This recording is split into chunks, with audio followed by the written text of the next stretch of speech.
background, best just visual. It's a video, so you got to use video is like visual and audio in one word, so it's video. So you got to have some good visual and you got to have some good audio when you do video. Prepared? Are you prepared? Are you prepared? I don't know for what, but if you want more of a spiritual and political and more commentary on, you know, everyday life and whatever, I'll put a link in the description for the D Damits channel. The D Damits channel is I more explore the spiritual stuff, philosophical stuff, political stuff. Probably not as in depth as most, but it's just kind of surface stuff. But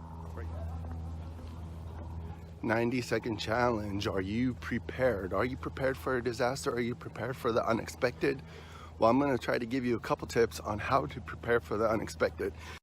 Of all, you want to be able to have a designated meeting area. You need to have a designated place where you meet your loved ones in case that you're not going to be able to drive, if you're not going to be able to use phones, if you're not going to be able to communicate in a quick way. You got to all agree on where to meet. So what are you going to take with you if there's an emergency? Like if there's just, I'm not even going to assume that you're going to be able to get into your car. I'm not going to assume that your cell phone's going to be working, but I'm going to assume that you're going to just take yourself. The second thing you want to do is be sure you're healthy. Make sure you pack extra medication if you're not, and your food and your nourishment, everything that you're going to need to be able to survive 3 to 14 days or maybe even beyond. The other thing that you want to keep in mind when you're preparing your stuff, the idea of keeping calm.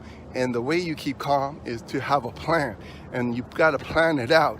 You got to be able to have your backpack, you know, maybe a sleeping bag or whatever, or you got to have good walking shoes. You got to have a good change of clothes. You got to have just stuff to survive, because if there's a really bad event that happens, food, your nourishment, whatever you need to survive 3 to 14 days, then you want to be able to have change. You're going to have cash on you. You know, you're not going to probably be able to use any electronic devices. That's why I'm under the assumption you're not going to be able to use your cell phone. You got to make sure if you need entertainment during that time, be sure to have a couple of good books that you like to read. Of course, you know, I'm going to say that you should have a Bible with you, because it's not for no reason. They call it basic instructions before leaving Earth. When you're prepared, you got to be able to have all your documentations. You know, card registration, you might want to have on you, or insurance policies you might want to have on you, or whatever. But I'm going to tell you to prepare for the very extreme case scenario. That's